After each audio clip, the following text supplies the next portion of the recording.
السلام علیکم لسنرز، آئیے ایم راحت کی جرم و سزا پر مبنی ایک نئی کہانی سنتے ہیں جس کا عنوان ہے کرشمہ ساز۔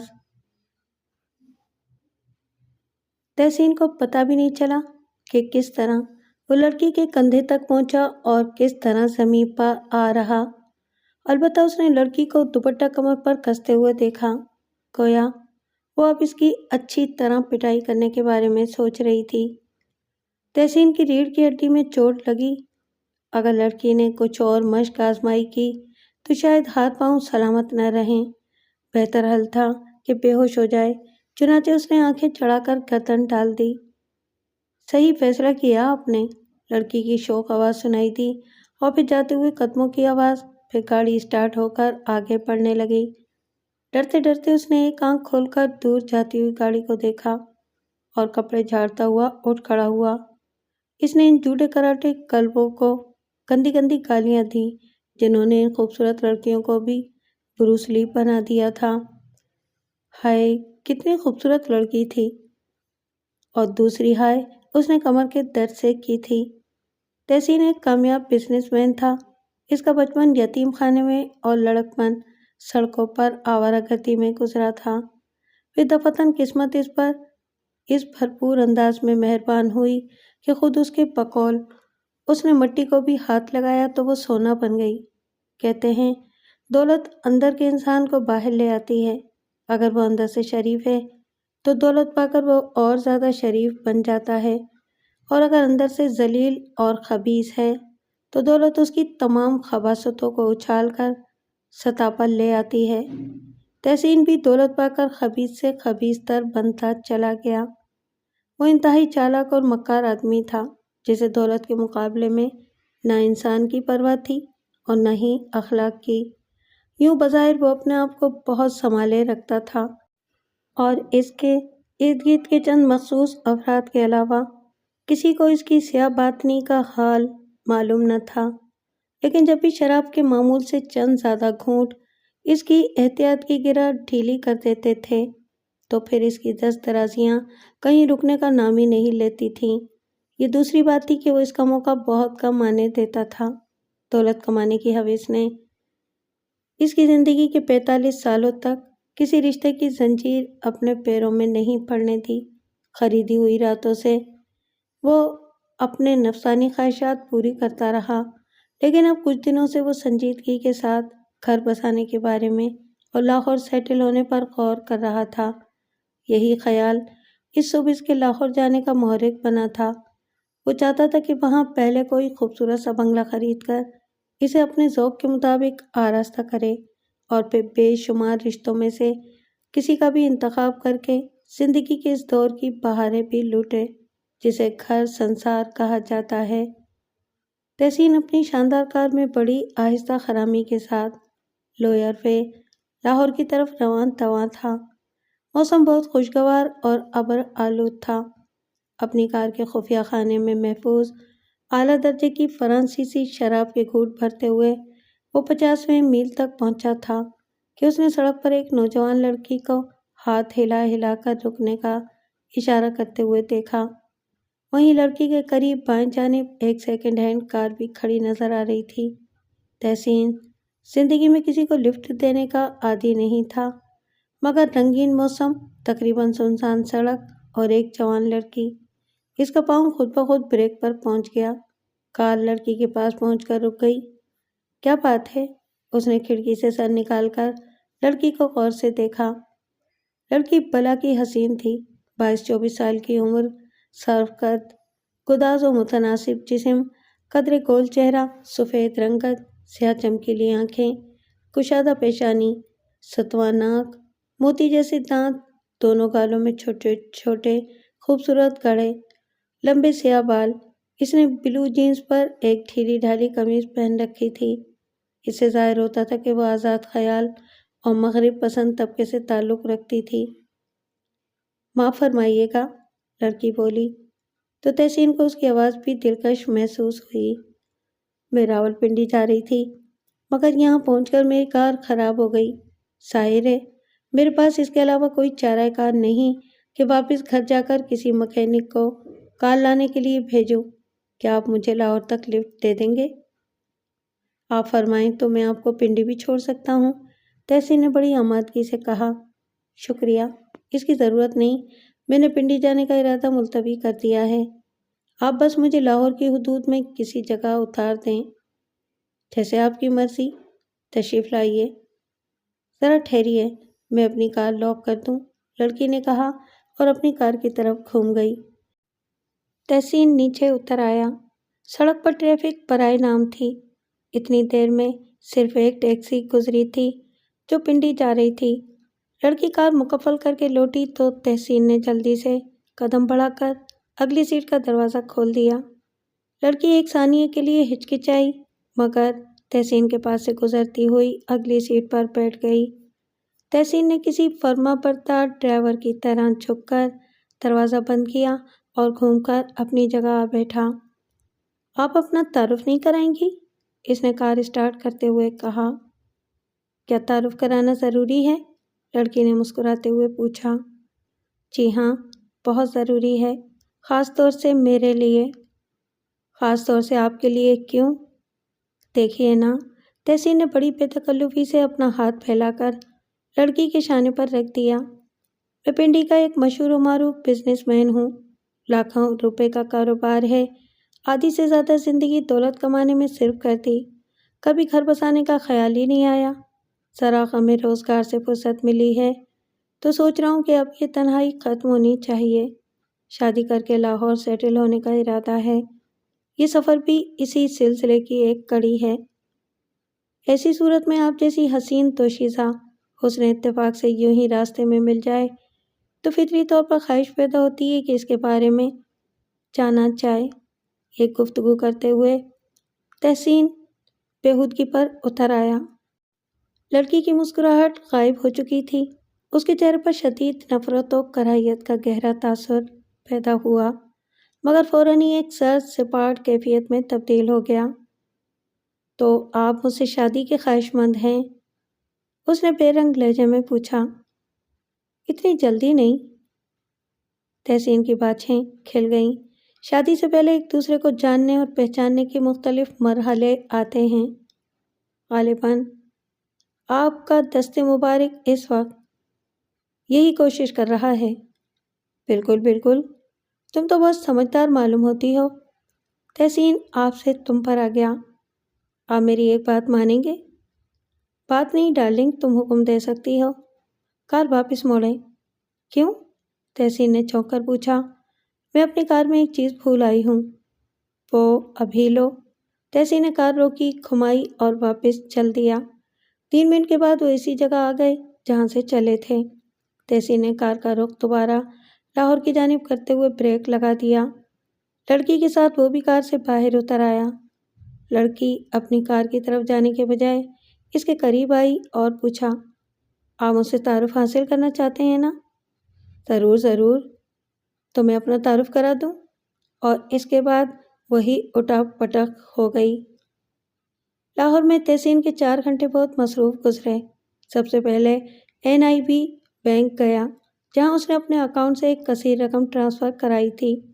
وہاں اپنا اکاؤنٹ کھولنے کی دفتری کارروائی سے فارغ ہو کر اور نئی چیک بک وصول کر کے وہ ایک بڑی اسٹیٹ ایجنسی کے دفتر گیا، جسے اس کی گزشتہ کچھ دنوں سے بات چیت چل رہی تھی، اور اسٹیٹ ایجنسی کے مالک کے ساتھ جا کر کئی برائے فروخت کو دیکھا۔ ان میں ایک بنگلہ جو قدرے اونچائی پر سرسبز گھنے درختوں کے درمیان میں روڈ سے کچھ ہٹ کر بنا ہوا تھا، اسے بہت پسند آیا تھا۔ اس کا مالک کون ہے؟ اس نے اسٹیٹ ایجنٹ سے پوچھا۔ چودھری جلال الدین، ایجنٹ نے جواب دیا، سابق MPA۔ کیا مانگ رہا ہے؟ 2.5 کروڑ۔ تحسین نے سر ہلایا۔ خیر، قیمت پر بعد میں بات کریں گے، آئیے ذرا اس کے گھر چلتے ہیں۔ میں معذرت چاہوں گا، ایجنٹ نے اپنی ریسٹ واچ پر نگاہ ڈالی۔ میں نے ایک پارٹی کو ٹائم دیا ہے، وہ آنے ہی والی ہوگی، میرا فوراً دفتر پہنچنا ضروری ہے۔ آپ کو زحمت نہ ہو تو کل پھر آ جائیں، میں چودھری جلال الدین کو بھی اپنے آفس بلا لوں گا۔ میں آج کا کام کل پر چھوڑنے کا قائل نہیں ہوں، تحسین نے جواب دیا۔ آپ مجھے اس کا پتہ بتائیں، میں خود تلاش کر لوں گا۔ لیکن آپ یہاں تقریباً اجنبی ہیں، آپ کو پتہ تلاش کرنے میں بڑی دشواری ہوگی۔ آپ فکر نہ کریں، جہاں مجھے پہنچنا ہوتا ہے پہنچ ہی جاتا ہوں۔ تحسین مسکرایا۔ آپ مجھے صرف چودھری جلال الدین کے بارے میں بتائیں کہ وہ کیسا آدمی ہیں۔ کسی شخص سے کاروباری سلسلے میں ملنے سے پہلے میں اس کے کمزور پہلوؤں سے واقف ہونا بہتر سمجھتا ہوں۔ بہت ہی خود غرض اور لالچی آدمی ہے، ایجنٹ نے بتایا۔ سابقہ حکومت کے دور میں پارلیمنٹ کا ممبر تھا، خوب ہاتھ رنگے ہیں، یہاں کی ساری جائیداد اسی زمانے کی حاصل کردہ ہے۔ لالچی اتنا ہے کہ چند ہزار کا فائدہ ہو رہا ہو تو دوسرے کا گلا کاٹنے سے بھی باز نہ آئے۔ سننے میں آیا ہے، اب پتہ نہیں کہاں تک سچ ہے، کہ کسی سابقہ وزیر کے اشارے پر اس نے کئی سیاسی قتل کرائے ہیں۔ دیسی شراب اور عورت کا رسیا ہے اور اسی شوق کے ہاتھوں تباہ ہو رہا ہے۔ 3 بنگلوں میں سے 2 فروخت ہو چکے ہیں۔ پہلے وہ خود اسی بنگلے میں اپنے بیوی بچوں کے ساتھ رہتا تھا، لیکن اب انہیں اپنی ماں کے پاس بھجوا دیا ہے۔ نہ جانے کتنے لوگوں کا مقروض ہے۔ میرا خیال ہے کہ اگر چند روز تک بنگلہ فروخت نہ ہوا تو اس کے قرض خواہ عدالت تک پہنچ جائیں گے۔ بہت خوب، تحسین معنی خیز لہجے میں بولا۔ پھر تو آدمی دلچسپ معلوم ہوتا ہے، اس سے مل کر لطف آئے گا۔ اچھا میں چلتا ہوں، ایجنٹ نے ہاتھ ملاتے ہوئے کہا۔ آپ اسے بات کر کے میرے پاس آئیں گے یا واپس چلے جائیں گے؟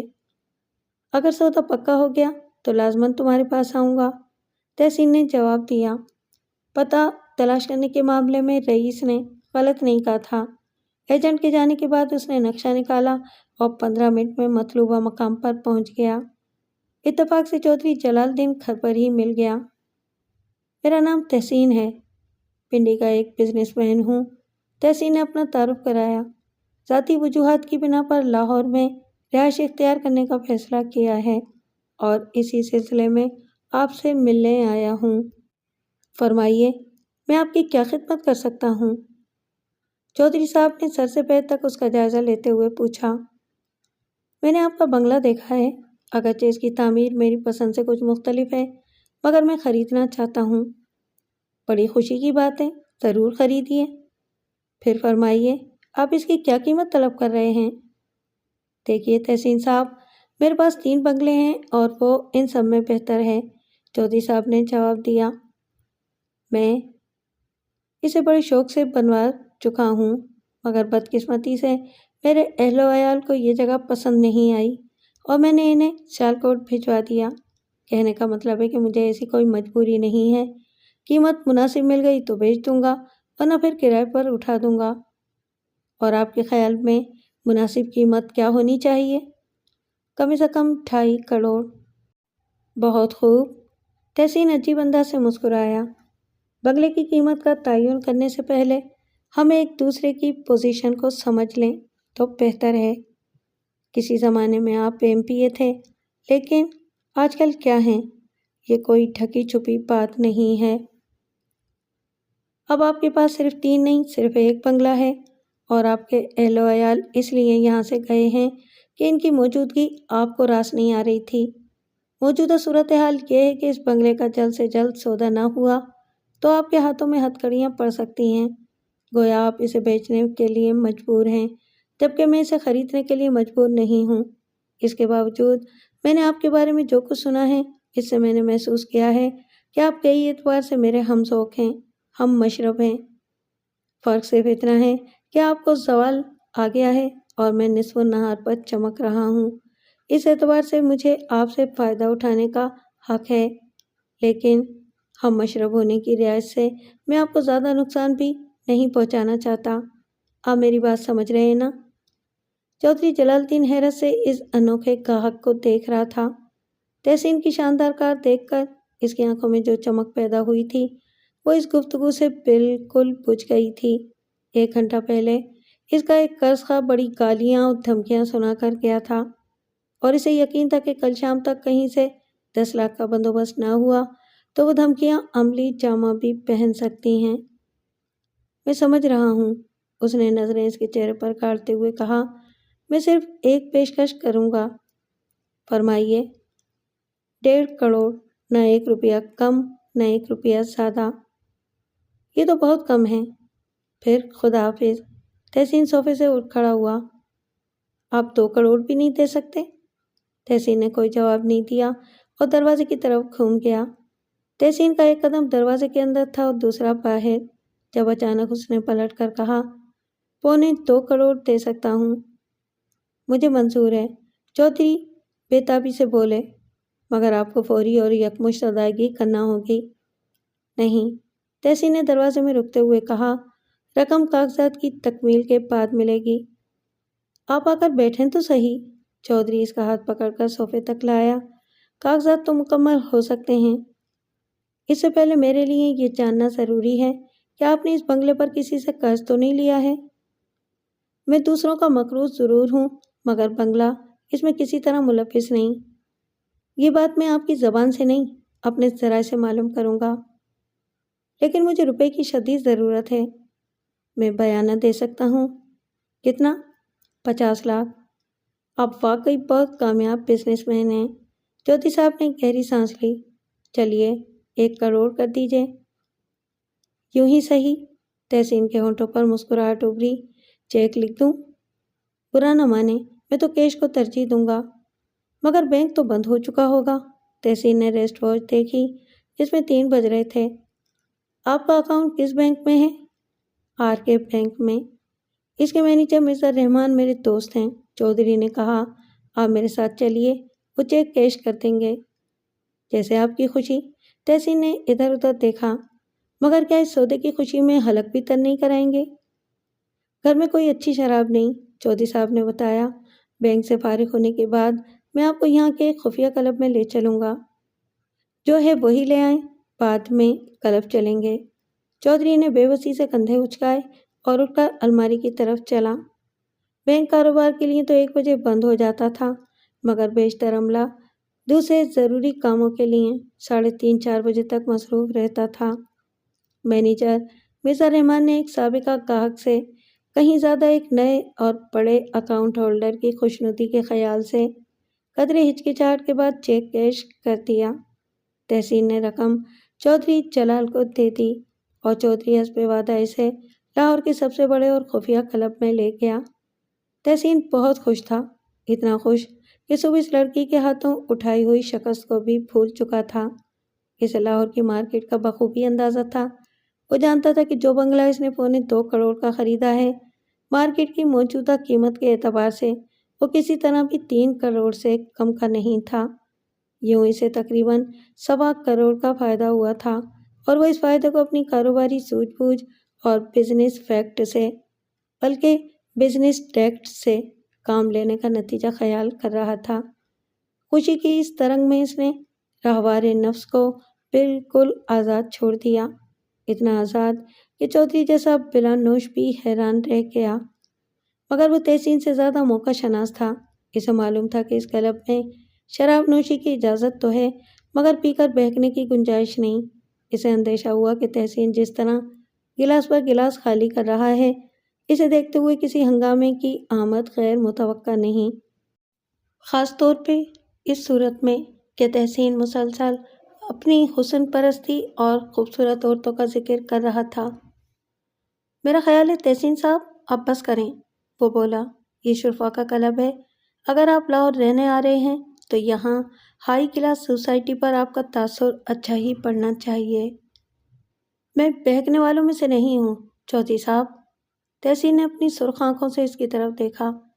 تم اس سے 3 گنا بھی زیادہ پلا دو تو مجال ہے قدموں میں لغزش آ جائے۔ یہ تو اپنے اپنے ظرف کی بات ہے، چودھری صاحب نے کہا۔ آپ ضرور اعلیٰ ظرف ہوں گے، مگر عام لوگوں کے لیے یہ ایک اچنبھے کی بات ہے۔ دیکھیے، بارمین کے علاوہ دوسرے افراد بھی آپ کو گھور رہے ہیں، پھر آپ کو ابھی پنڈی بھی جانا ہے۔ اچھا بھائی اچھا، تم کہتے ہو تو نہیں پیتے، چلو اٹھو۔ وہ اٹھا تو واقعی اس کے قدموں میں لڑکھڑاہٹ نہیں تھی۔ بار روم سے نکل کر وہ صدر دروازے کی طرف چلے۔ راستے میں انڈور گیمز کا حال پڑتا تھا۔ تحسین قدم بڑھا کر اس کے سامنے جا کھڑا ہوا۔ ہیلو ڈارلنگ، اس نے دونوں ہاتھ پھیلا کر لڑکی کا راستہ روکتے ہوئے کہا۔ دیکھو، تقدیر ہمیں ایک بار پھر ایک دوسرے کے راستے پر لے آئی ہے۔ لڑکی کے چہرے پر ناگواری کے ساتھ ہی غصے کے تاثرات نمودار ہوئے۔ اس نے چونک کر ادھر ادھر دیکھا کہ کسی اور نے تو یہ بات نہیں سن لی۔ راہداری میں دونوں طرف کچھ افراد موجود تھے، اگرچہ ان کے انداز سے یہ معلوم نہیں ہو رہا تھا کہ وہ خصوصیت سے اس کی طرف متوجہ ہیں۔ دوسری جانب چودھری حیران و پریشان سا کھڑا تحسین کو گھور رہا تھا۔ اسے یقین نہیں آ رہا تھا کہ ان دونوں میں کوئی واقفیت ہو سکتی ہے۔ معلوم ہوتا ہے کہ صبح کا دیا ہوا سبق یاد نہیں رہا۔ لڑکی کا لہجہ غصیلا ہوتے ہوئے بھی نرم تھا۔ مکتب عشق کا دستور نرالا دیکھا، تحسین نے لہک کر شعر پڑھا۔ اس کو چھٹی نہ ملی جس نے سبق یاد کیا۔ میرا خیال تھا کہ آپ میں کچھ شرافت ہوگی، لڑکی بولی، مگر آپ تو اول درجے کے لوفر معلوم ہوتے ہیں۔ لوفر کو شوہر میں بدل دو تو تمہاری پہچان کی داد نہیں دی جا سکتی۔ میں آپ کے منہ نہیں لگنا چاہتی، میرا راستہ چھوڑیے۔ بکواس بند کرو، لڑکی نے غصیلے انداز میں ریکٹ مارنے کے لیے ہاتھ اٹھایا۔ اب تک کئی لوگ پوری طرح ان کی طرف متوجہ ہو چکے تھے۔ لڑکی نے ریکٹ مارا تو تحسین نے بڑی پھرتی سے اسے پکڑ لیا۔ چودھری بوکھلا کر آگے بڑھا، کچھ اور لوگ بھی لپکے۔ یہ آپ کیا کر رہے ہیں تحسین صاحب؟ چودھری صاحب نے اس کا بازو پکڑ کر پوری قوت سے ایک طرف کھینچا۔ لڑکی کو موقع مل گیا، اس نے ایک جھٹکے سے ریکٹ چھڑا لیا اور جلدی سے گیمز ہال میں گھس گئی۔ چودھری تحسین کو گھسیٹتے ہوئے آگے بڑھنے لگا۔ لوگ گیمز ہال کے سامنے آ کر رک گئے۔ کلب میں ہر ایرے غیرے کو شراب نوشی کی اجازت دینا ہی غلط ہے، کسی نے کہا۔ یہ کوئی مقامی شخص نہیں ہے، میں اب سے پہلے اسے کبھی نہیں دیکھا تھا، یہ پہلی مرتبہ کلب میں دیکھ رہا ہوں اسے، ایک اور آواز آئی۔ کوئی بھی ہو، لیکن اسے کلب کے قاعدے قانون کا خیال رکھنا چاہیے۔ تالی ایک ہاتھ سے نہیں بجتی، ضرور لڑکی نے اس کی حوصلہ افزائی کی ہوگی، کی ہو یا نہ کی ہو، مگر آج مرزا رحمان کی ناک تو کٹ گئی۔ چودھری اس سے زیادہ کچھ نہ سن سکا۔ اس وقت وہ تحسین کو کھینچتا ہوا باہر لے جانے میں کامیاب ہو گیا تھا۔ صدر دروازے سے نکل کر اس نے اطمینان کی گہری سانس لی۔ تحسین کا بازو چھوڑ کر اپنی پیشانی کا پسینہ پوچھنے لگا۔ تحسین یوں کھڑا ہوا تھا جیسے کوئی خاص بات نہ ہوئی ہو۔ یار چودھری، تم نے مجھے اس سے بات بھی نہیں کرنے دی، وہ جیسے شکایتی لہجے میں بولا۔ تحسین صاحب، ایک بات بھی اور زبان سے نکالتے تو وہیں جوتے پڑ جاتے، چودھری صاحب نے طنزیہ انداز میں کہا۔ کچھ پتا ہے وہ کون ہے؟ کون ہے؟ تحسین نے آنکھیں چندیاتے ہوئے پوچھا۔ ندا مرزا، آر کے بینک کے سینئر مینیجر، رحمان مرزا کی بیٹی، اور چودھری معنی خیز انداز میں کچھ کہتے کہتے رک گیا۔ اور کیا؟ تحسین نے پوچھا۔ اور ایس پی کرامت شاہ کی ہونے والی بہو۔ S P? تحسین نے گھبرا کر چودھری کی طرف دیکھا۔ یعنی سپرنٹینڈنٹ پولیس لاہور؟ ہاں، لاہور، چودھری نے جواب دیا۔ اور اتنا ہی نہیں، اس کا منگیتر دلاور شاہ آرمی میں میجر ہے۔ آرمی میں میجر؟ پولیس میں سپرنٹینڈنٹ؟ تحسین کا نشہ حیران ہو چکا تھا۔ پھر تو مارے گئے، تم نے مجھے پہلے کیوں نہیں بتایا؟ کیسے بتاتا، تم نے بتانے کا موقع ہی نہیں دیا۔ بہرحال اب سلامتی اسی میں ہے کہ چپ چاپ نکل جاؤ اور 4-6 ماہ تک کلب میں قدم نہ رکھنا۔ چودھری کا فکرہ مکمل ہونے سے پہلے ہی تحسین پارکنگ شیڈ کی طرف بڑھ چکا تھا۔ پھر دوسرے ہی لمحے چودھری نے اس کی کار کلب سے نکلتی ہوئی دیکھی۔ چودھری جلال الدین نے ہونٹوں پر ایک تیکھی مسکراہٹ سجا لی اور وہ خود بھی سیٹی بجاتا ہوا گیٹ کی طرف چل دیا۔ اس وقت شام کے 6:30 بجے تھے۔ اس کے ٹھیک 8 گھنٹے بعد رات کے 2:30 بجے گشتی پولیس کی ایک جیپ کو، جس میں ایس آئی داؤد علی 2 کانسٹیبلوں کے ساتھ گشت لگا رہا تھا، ایک نئی مرسیڈیز کار کھڑی دکھائی دی۔ کار پر راولپنڈی کی رجسٹریشن پلیٹ لگی ہوئی تھی۔ اس کے انداز سے مشکوک ہو کر داؤد علی نے اندر دیکھا تو اسے اگلی سیٹ پر ایک لاش نظر آئی۔ لاش کی جیبوں میں پائے جانے والے کاغذات سے پتہ چلا کہ وہ راولپنڈی کا ایک معروف بزنس مین تحسین انصاری تھا۔ سب انسپکٹر شمشیر خان نے ابھی دفتر میں قدم رکھا ہی تھا کہ فون کی گھنٹی بجنے لگی۔ اس نے آگے بڑھ کر ریسیور اٹھا لیا۔ SI شمشیر خان، اس نے ریسیور کان سے لگاتے ہوئے کہا۔ شمشیر خان، نکلسن روڈ پر واقع گیل ٹیکس پیٹرول پمپ پر پہنچ جاؤ۔ دوسری طرف سے انسپکٹر ظفر کی آواز آئی۔ رپورٹ ملی ہے کہ کچھ نامعلوم افراد کل رات 3 بجے اس کا کیش باکس لوٹ کر لے گئے۔ ابھی ابھی اس کے انچارج ظہیر کا فون ملا تھا۔ ڈاکو اسے بے ہوش کر کے ڈال گئے تھے۔ ہوش آنے پر اس نے ہمیں فون کیا تھا۔ بہت بہتر، میں ابھی جا رہا ہوں۔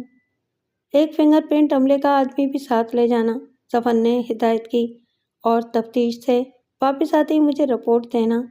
آج کل پیٹرول پمپ لوٹنے کی وارداتیں بہت بڑھتی جا رہی ہیں، ہمیں ان کا کچھ نہ کچھ تدارک کرنا پڑے گا۔ یس سر، شمشیر خان نے مستعدی سے جواب دیا، اور یہ دیکھ کر دوسری طرف سے سلسلہ منقطع ہو گیا ہے۔ اس نے بھی ریسیور رکھ دیا۔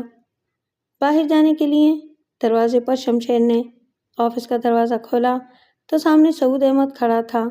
وہ دونوں تیسری جماعت سے میٹرک تک ایک دوسرے کے کلاس فیلو رہے تھے۔ میٹرک کے بعد شمشیر چونکہ اپنے مخصوص حالات کی وجہ سے تعلیم چھوڑ کر پولیس میں بھرتی ہو گیا تھا، اس لیے 7-8 سال تک ان کے تعلقات تقریباً منقطع رہے، یہاں تک کہ سعود نے کرمنالوجسٹ کی حیثیت سے کام کرنا شروع کر دیا۔ اس وقت تک شمشیر ASI بن چکا تھا۔ راولپنڈی میں وہ کئی سال تک ایک دوسرے کی مدد کرتے رہے تھے۔ ان کے تعلقات پھر بہترین دوستوں جیسے ہو گئے۔ عام پولیس والوں کی طرح سے شمشیر خان کو تحقیقات جرائم کے نجی اداروں یا اشخاص سے کوئی خدائی بیر نہیں تھا۔ وہ ڈاکٹر سعود کی ذہانت اور ہوشیاری کا بھی بہت مداح تھا، یہاں تک کہ گزشتہ سال ASI کے عہدے پر ترقی دے کر جب اس کا تبادلہ لاہور کر دیا گیا تھا تو اس کے بعد سے ان کی یہ پہلی ملاقات تھی۔ سعود کو دیکھ کر شمشیر خان کے ہونٹوں پر مسکراہٹ نمودار ہوئی۔ ارے آپ یہاں کیسے؟ اس نے ہاتھ ملاتے ہوئے پوچھا۔ خیریت تو ہے؟ گھبراؤ نہیں، کسی کیس کے سلسلے میں نہیں آیا ہوں، سعود نے ہنستے ہوئے جواب دیا۔ تفریحی دورہ ہے، سوچا کہ تمہاری ملاقات سے ابتدا کروں۔ کہیں جا رہے ہو؟ ہاں، نکلسن روڈ پر ایک پیٹرول پمپ کو لوٹ لیا گیا ہے، تفتیش کے لیے جا رہا ہوں۔ اچھا تو پھر میں چلتا ہوں، دوپہر کو ایک چکر اور لگا لوں گا، اس وقت تک تو آ جاؤ گے؟ میرے ساتھ کیوں نہیں چلتے؟ تمہاری موجودگی سے کچھ فائدہ ہی ہوگا۔ بھائی، میں یہاں تفریح کے لیے آیا ہوں، دماغ سوزی کے لیے نہیں۔ تو پھر کیا ہوا؟ ایسی چھوٹی موٹی وارداتیں تو تمہارے لیے تفریح کا درجہ رکھتی ہیں، شمشیر خان نے اصرار کیا۔ تم نہیں مانو گے؟ اچھا چلو۔ نکلسن روڈ کے جنوب میں ایک مضافاتی سڑک تھی جو کافی چکر کھا کر ہائی وے سے جا ملتی تھی، اس لیے ایسا ٹریفک جسے شہر کے جنوبی حصے میں جانا ہوتا تھا ہائی وے سے اس روڈ پر مڑ جایا کرتا تھا۔ یہ سڑک عام طور پر سنسان رہتی تھی، بہت کم ٹریفک چلتا تھا، سوائے ان اوقات کے جب راولپنڈی سے آنے والے گڈز ٹرک اس روڈ سے گزرتے تھے، کیونکہ لاہور کی منڈی تک پہنچنے کے لیے یہ قریب ترین راستہ تھا۔ جس پیٹرول پمپ میں ڈاکے کی رپورٹ ملی تھی وہ اس سڑک کے تقریباً وسط میں واقع تھا۔ یہاں کاروں اور ٹرکوں کی صفائی، سروس اور مرمت کا بھی معقول انتظام تھا، اگرچہ کام بہت کم آتا تھا۔ پیٹرول پمپ پہنچ کر شمشیر نے تحقیقات شروع کی۔ سعود نے خود کوئی حصہ نہیں لیا، صرف اس کی کارروائی کو دیکھتا رہا اور سوال جواب سنتا رہا۔ معلوم ہوا کہ پیٹرول پمپ پر عام طور سے صرف 2 آدمی موجود ہوتے ہیں، ایک انچارج کلرک اور ایک سروس مین جو پیٹرول وغیرہ دیتا ہے۔ مرمت اور سروس کا کام صرف دن میں ہوتا ہے، جس کی ذمہ داری ایک مکینک اور اس کے مددگار کے سپرد ہے۔ اس رات اتفاق سے سروس مین کی طبیعت خراب تھی، وہ ڈیوٹی پر آیا تھا، لیکن انچارج کلرک ظہیر نے اسے چھٹی دے دی کہ وہ گھر جا کر آرام کرے۔ سیل اور سروس وہ اکیلا ہی سنبھال لے گا۔ ظہیر کے بیان کے مطابق رات کے 3 بجے جبکہ وہ وقت گزاری کے لیے اپنی کار کی صفائی کر رہا تھا، اس نے گزشتہ دنوں ایک پرانی کار سستے داموں خرید لی تھی اور اب پیٹرول پمپ کے مالک کی اجازت سے اس کی اوور ہالنگ کرا رہا تھا۔ اس نے بڑی وضاحت سے بتایا کہ یہ اوور ہالنگ مکینک اپنے فارغ اوقات میں کرتا ہے کہ ایک خالی ٹرک پیٹرول پمپ میں داخل ہوا۔ ٹرک میں 3 افراد سوار تھے اور تینوں اگلی سیٹ پر بیٹھے ہوئے تھے۔ ظہیر ٹرک کو دیکھ کر اس کی طرف بڑھا۔ اگلی سیٹ پر ایک لمبا تڑنگا سیاہ فام آدمی، جس کے بال چھوٹے اور گھنگھریالے تھے اور جس نے صرف شلوار قمیض پہن رکھی تھی، نیچے اترا اور اس نے سخت لہجے میں ظہیر سے ٹرک میں پیٹرول ڈالنے کے لیے کہا۔ ظہیر نے ابھی مشین سے پائپ اٹھایا ہی تھا کہ اسے اپنے سر پر ایک پہاڑ سا گرتا ہوا محسوس ہوا۔ اسے یوں لگا جیسے اس کی کھوپڑی ٹوٹ کر بکھر گئی ہے۔ شدید تکلیف کے احساس کے ساتھ ہی اس کی آنکھوں کے آگے اندھیرا چھا گیا اور پھر اسے کچھ معلوم نہیں کہ کیا ہوا۔ یہ اتفاقی تھا کہ باقی رات پیٹرول پمپ پر کوئی کار یا ٹرک نہیں آیا تھا، ورنہ شاید ڈاکے کا پتہ پہلے چل جاتا۔ بہرحال صبح 7 بجے کے قریب جب اسے ہوش آیا تو وہ پیٹرول پمپ کی عمارت کے اندر ایک بینچ پر لیٹا ہوا تھا۔ سر درد کے مارے پھٹا جا رہا تھا، نکاح سے چکر آ رہے تھے، مگر رات کی بات یاد کر کے وہ کسی نہ کسی طرح اٹھا۔ اس نے دیکھا کہ کیش باکس کھلا پڑا ہے اور اس میں رکھے ہوئے 50 لاکھ سے زیادہ رقم غائب ہے۔ کچھ نقدی میز کی ایک دراز میں پڑی رہتی تھی۔ اتنا ہی نہیں، ڈاکوؤں نے اس کی جیب سے بھی تقریباً 10,000 روپے نکال لیے تھے۔ پیٹرول پمپ کا اپنا فون بوتھ خراب تھا، اس لیے اس نے باہر لگے ہوئے پبلک فون بوتھ سے پولیس ہیڈ کوارٹر فون کر کے ڈاکے کی رپورٹ کی اور وہاں سے ملنے والی ہدایات کے مطابق پولیس کی آمد کا انتظار کرنے لگا۔ حالانکہ اس کے سر میں شدید تکلیف تھی، پچھلے حصے میں کوئی زخم آیا تھا جس کی مرہم پٹی کے لیے اسے کسی ڈاکٹر کے پاس جانا چاہیے تھا۔ شمشیر خان نے ظہیر کا بیان سنا، ضروری باتیں نوٹ کی، کیش باکس کا جائزہ لیا۔ اسے چابی سے کھولا گیا تھا، جو ظہیر کے کہنے کے مطابق میز کی کسی دراز میں دوسری چابیوں کے ساتھ رکھی رہتی تھی۔ اس وقت وہ چابی کیش باکس کے قفل سے لگی ہوئی ملی تھی۔ شمشیر خان نے چابی احتیاط سے نکال کر ایک کاغذ میں لپیٹ کر جیب میں رکھ لی کہ شاید اس پر انگلیوں کے نشانات ہوں اور ان سے کوئی سراغ مل سکے۔ کیش باکس کو بھی محفوظ کر دیا گیا۔ پیٹرول پمپ کی تلاشی لی گئی۔ اس کے 2 حصے تھے، ایک میں عمارت پیٹرول ڈالنے کی مشینیں اور پبلک فون بوتھ تھا، دوسرے حصے میں سروس ہوتی تھی۔ کاریں دھونے اور صفائی کرنے والے پلیٹ فارم پر آہنی پلر کے سہارے ایک پرانی شیولیٹ کار ہوا میں معلق تھی۔ ظہیر کے کہنے کے مطابق یہ اس کی اپنی کار تھی۔ اس کی اوور ہالنگ اور سروس وغیرہ ہو چکی تھی، صرف دھو کر پالش کرنا باقی تھا۔ پیٹرول پمپ اور سروس والے حصے کی اچھی طرح تلاشی لینے کے بعد بھی کوئی مفید سراغ نہیں ملا تھا۔ ویسے شمشیر خان کو اس کی امید بھی کم تھی۔ اس کا اندازہ تھا کہ ڈاکو آئے، ظہیر کو بے ہوش کیا، جتنی نقدی جہاں جہاں موجود تھی لوٹی اور رفو چکر ہو گئے۔ ظہیر نے اس آدمی کو جو حلیہ بتایا تھا وہ تقریباً وہی تھا جو گزشتہ ماہ میں ہونے والی کئی وارداتوں کے بعد وہاں کے عملے نے بتایا تھا۔ اس لیے ظاہر تھا کہ یہ ڈاکہ بھی اسی گروہ کا کارنامہ تھا۔ ہمارا یہاں کا کام ختم ہو چکا ہے، شمشیر خان نے ظہیر سے کہا۔ ہم چابی اور کیش باکس لے جا رہے ہیں کہ شاید ان پر انگلیوں کے نشانات مل جائیں۔ اگرچہ دوسری وارداتوں کے پیش نظر اس کی امید کم ہی ہے۔ تم پیٹرول پمپ بند کر کے کسی ڈاکٹر سے اپنے زخم کی مرہم پٹی کرا لو اور اسے اپنے زخم کے بارے میں رپورٹ لے کر مجھے ہیڈ کوارٹر پہنچا دینا۔ بہت اچھا، ظہیر نے جواب دیا، مگر میں 12-1 بجے سے پہلے نہیں آ سکوں گا۔ ڈاکٹر سے پٹی کروا کر مجھے پیٹرول پمپ واپس آنا ہوگا تاکہ جب دن کی ڈیوٹی والا عملہ آئے تو میں انہیں موجود ملوں۔ پھر مالک کو بھی ڈاکے کی اطلاع دینی ہے۔ دن کا عملہ کب آتا ہے؟ شمشیر خان نے پوچھا۔ 10 بجے۔ اچھی بات ہے، جب تمہیں فرصت ملے آ جانا، شمشیر خان نے کہا اور سعود کی طرف دیکھا۔ تم خاموش ہو، اس واردات کے بارے میں تمہاری کیا رائے ہے؟ کیا میری رائے جاننا ضروری ہے؟ مسعود نے خفیف تبسم کے ساتھ پوچھا۔ استادوں سے مشورہ لینا بہرحال اچھا ہوتا ہے۔ بہت خوب، پھر میں 2-4 سوال پوچھنے کے بعد اپنی رائے کا اظہار کروں گا، سعود نے ظہیر کی طرف دیکھتے ہوئے کہا۔ تم جتنے چاہے سوال کرو، شمشیر خان نے مسکراتے ہوئے کہا۔ یہ تمہارے کپڑوں پر گریز کے اتنے دھبے کیوں ہیں؟ سعود نے ظہیر سے پوچھا۔ میں نے بتایا نا کہ میں کار کی صفائی کر رہا تھا، ظہیر نے جواب دیا۔ صفائی میں کپڑے اس طرح اور اتنے زیادہ تو خراب نہیں ہوتے، یہ تو ایسے لگتا ہے جیسے صفائی کرتے ہوئے تمہارا پیر پھسل گیا ہو اور تم گر پڑے ہو۔ جی ہاں، گر بھی گیا تھا، ظہیر نے جیسے شرمندہ ہوتے ہوئے جواب دیا۔ اچھا، تم کہتے ہو کہ ڈاکو سب کچھ لے گئے، یہاں تک کہ تمہاری جیبوں میں بھی کچھ نہیں چھوڑا؟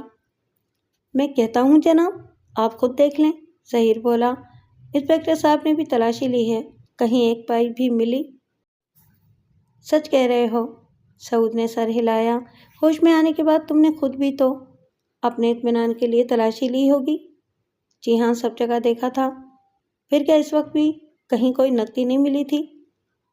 اگر کچھ ہوتا تو میں ضرور انسپکٹر صاحب کو بتاتا، ظہیر نے کہا اور پھر چونک کر سعود کو دیکھا۔ کہیں ایسا تو نہیں کہ آپ سوچ رہے ہوں کہ ڈاکو جو کچھ چھوڑ کر گئے وہ میں نے چرا لیا؟ اگر ایسا ہے تو آپ اپنی رائے کے مالک ہیں، جو چاہیں سمجھیں، لیکن ایک غریب آدمی کی بھی کچھ عزت ہوتی ہے۔ ضرور ہوتی ہے، بشرطے کہ اس نے اپنی عزت نفس کا سودا نہ کر لیا ہو، سعود نے کسی قدر سخت لہجے میں کہا۔ دیکھو ظہیر، میں ایک بار پھر تم سے پوچھتا ہوں اور اس مرتبہ خوب اچھی طرح غور کر کے جواب دو، کیا واقعی ڈاکو سب کچھ لے گئے اور انہوں نے کچھ بھی نہیں چھوڑا؟ جی ہاں، جو سچ تھا میں نے بتا دیا، آپ 1000 مرتبہ پوچھیں گے تب بھی میرا جواب یہی ہوگا، ظہیر نے ناگواری سے کہا۔ اور تمہارے ہوش میں آنے کے بعد سے پولیس کی آمد تک یہاں کوئی دوسرا گاہک بھی نہیں آیا؟ سعود نے پوچھا۔ جی نہیں، ظہیر نے اس عجیب سوال پر کچھ حیرت ظاہر کی۔ اگر یہ بات ہے تو پھر شمشیر، تم ظہیر کو گرفتار کر لو۔ سعود کی بات قدر غیر متوقع تھی کہ ظہیر اور شمشیر خان ہی نہیں، دونوں کانسٹیبل بھی چونک کر اسے دیکھنے لگے۔ مگر کیوں؟ شمشیر خان نے حیرت سے پوچھا۔ میں اس نوعیت کی دوسری وارداتوں کے بارے میں تو کچھ کہہ نہیں سکتا، سعود نے مضبوط لہجے میں جواب دیا، لیکن جہاں تک اس پیٹرول پمپ کا تعلق ہے تو یہاں کوئی ڈاکہ نہیں پڑا، ظہیر جھوٹ بول رہا ہے، اس کی داستان خود ساختہ اور فرضی ہے۔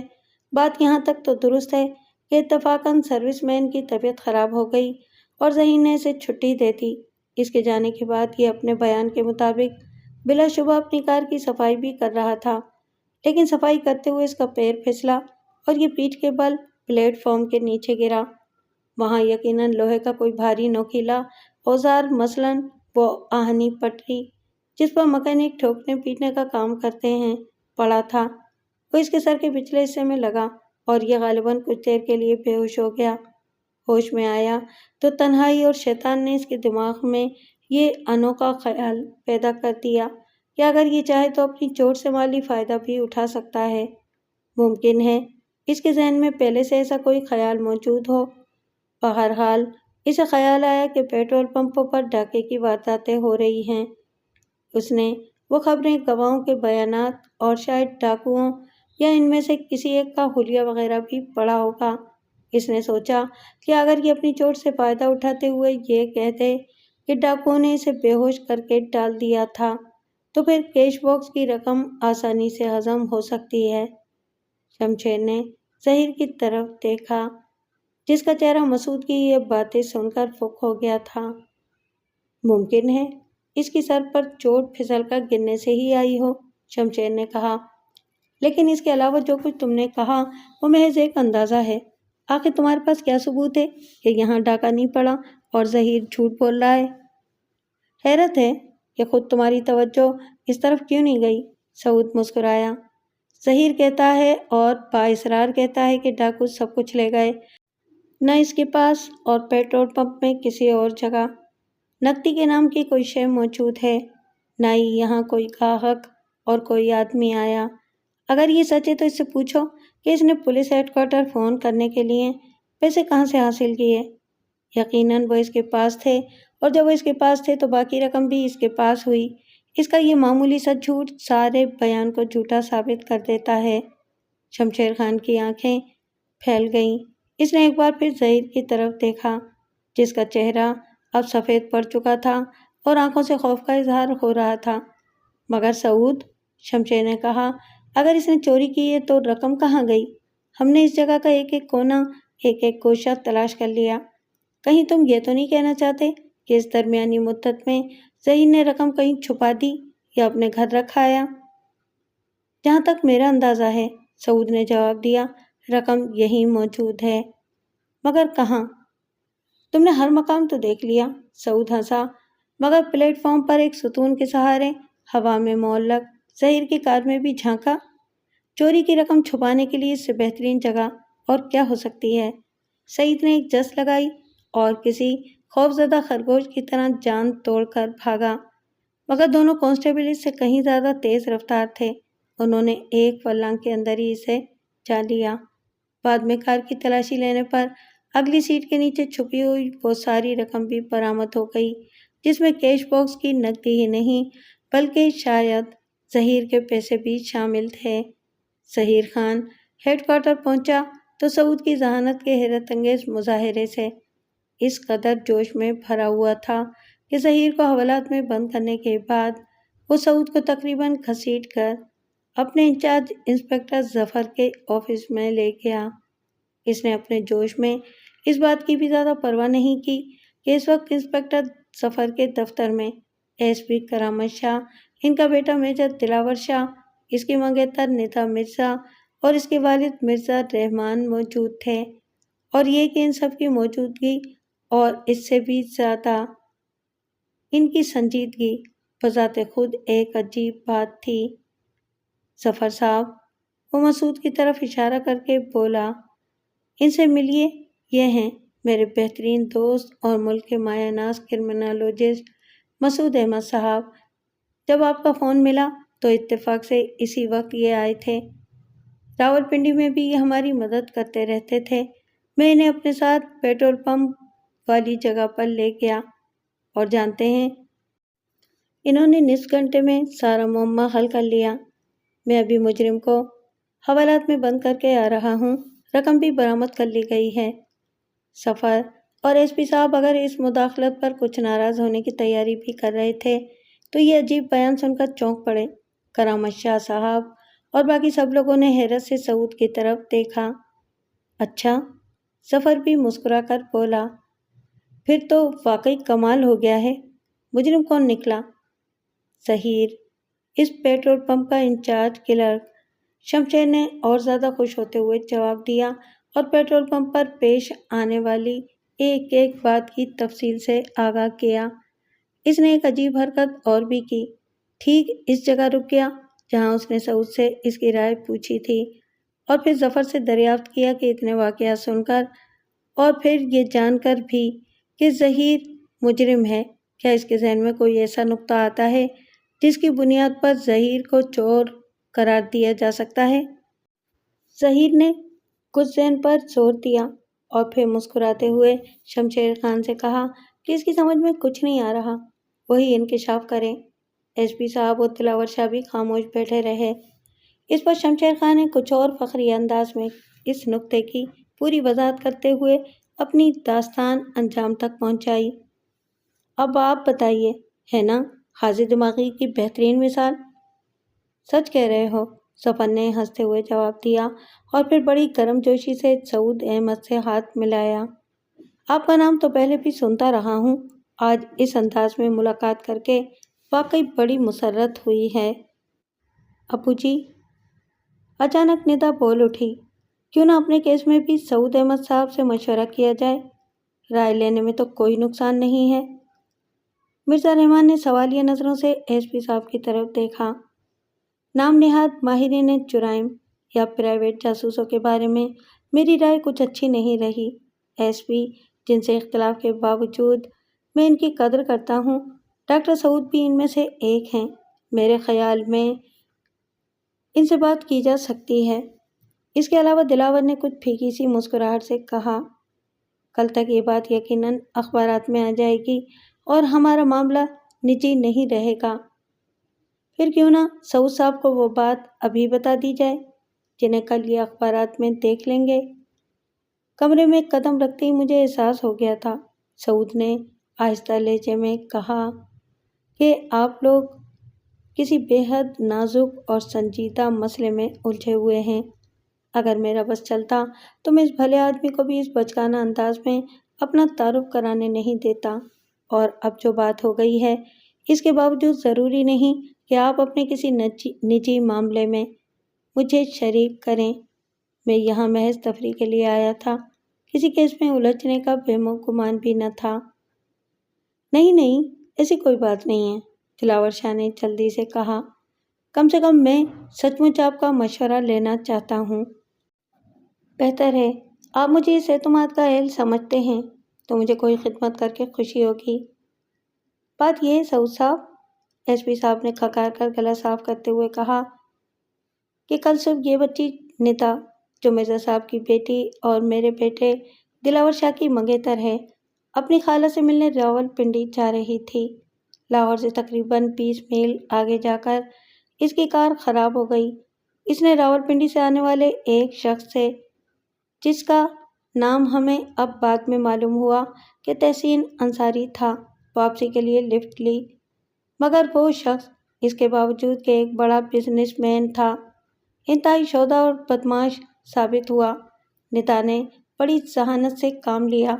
اس کی کسی حرکت پر اعتراض یا ناراضگی کا اظہار کرنے کے بجائے اس نے بہانے سے اسے واپس اپنی کار تک چلنے کے لیے کہا اور وہاں اتر کر اس کے منہ پر ایک تھپڑ رسید کر دیا۔ تحسین انصاری نے دست درازی کی کوشش کی تو اس کا چہرہ نوچ لیا۔ اتفاق سے اسی وقت کچھ اور کاریں آتی نظر آئیں، جنہیں دیکھ کر وہ شخص بھاگ نکلا۔ ندا ایک اور شریف آدمی سے لفٹ لے کر واپس آئی، مگر گھر پر اس حادثے کا ذکر نہیں کیا کہ والدین بلا وجہ پریشان ہوں گے۔ بظاہر بات ختم ہو گئی تھی اور ندا کو توقع نہیں تھی کہ اس کے بدمعاش سے دوبارہ آمنا سامنا ہوگا، لیکن یہ شام کو کلب گئی تو وہ تحسین انصاری وہاں پر موجود تھا اور بڑی بری طرح سے شراب پیے ہوئے تھا۔ اس نے ندا کو دیکھ کر پھر شرارت کرنے کی کوشش کی، کچھ شوخیانہ فقرے کسے، لیکن اس سے پہلے کہ بات کچھ اور زیادہ بڑھتی، چودھری جلال الدین نامی ایک آدمی نے، جسے ہم لوگ بھی جانتے ہیں اور جو اس وقت تحسین مرزا کے ساتھ تھا، اسے روک لیا۔ کلب میں کئی افراد نے یہ منظر دیکھا تھا، اس لیے ندا نے اپنے والد اور دلاور سے اس واقعے کا تذکرہ کرنا ضروری سمجھا۔ قدرتی طور پر اس حادثے پر مرزا رحمان کو غم و غصہ ہونا چاہیے تھا، اور دلاور کا تو نوجوان خون ہے۔ یہ دونوں الگ الگ اپنے طور پر چودھری جلال الدین کے گھر گئے اور اسے تحسین انصاری کے بارے میں دریافت کیا۔ معلوم ہوا کہ وہ راولپنڈی کا ایک بڑا بزنس مین ہے اور یہاں رہائش اختیار کرنے کے لیے بنگلہ خریدنے آیا تھا، بلکہ چودھری صاحب نے ایک بنگلے کا سودا کر بھی لیا ہے اور خود واپس راولپنڈی چلا گیا ہے۔ چودھری صاحب نے اس کی طرف سے معذرت چاہی اور اطمینان دلایا کہ وہ اسے سمجھا دے گا۔ یہ لوگ واپس آ گئے اور مناسب یہی سمجھا کہ بات کو یہیں ختم کر دیا جائے، لیکن قسمت کو کچھ اور ہی منظور تھا۔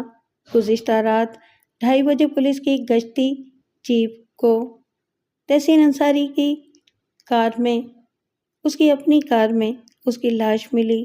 کسی نے گلا گھونٹ کر اسے ہلاک کر دیا تھا۔ یہ خبر ابھی عام نہیں ہوئی، لیکن کل شام کا واقعہ تقریباً پوری ہائی سوسائٹی میں پھیل چکا ہے۔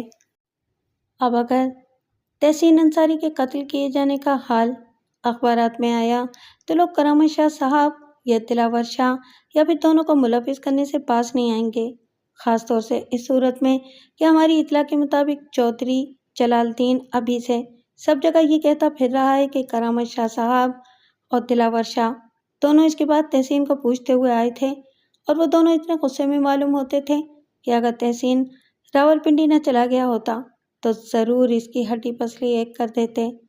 اتنا ہی نہیں، وہ یہ بھی کہتا ہے کہ اس نے رات کے 1 بجے جبکہ وہ سینما سے سیکنڈ شو دیکھ کر واپس آ رہا تھا، دلاور شاہ کو ٹھیک اسی جگہ کھڑے دیکھا تھا جہاں بعد میں تحسین کی کار کھڑی ملی، اور یہ کہ دلاور شاہ نے اسے دیکھ کر چھپنے کی کوشش کی اور ایک درخت کی آڑ میں ہو گیا، اور وہ بھی اسے دیکھ لینے کے باوجود نظر انداز کرتے ہوئے آگے بڑھ گیا۔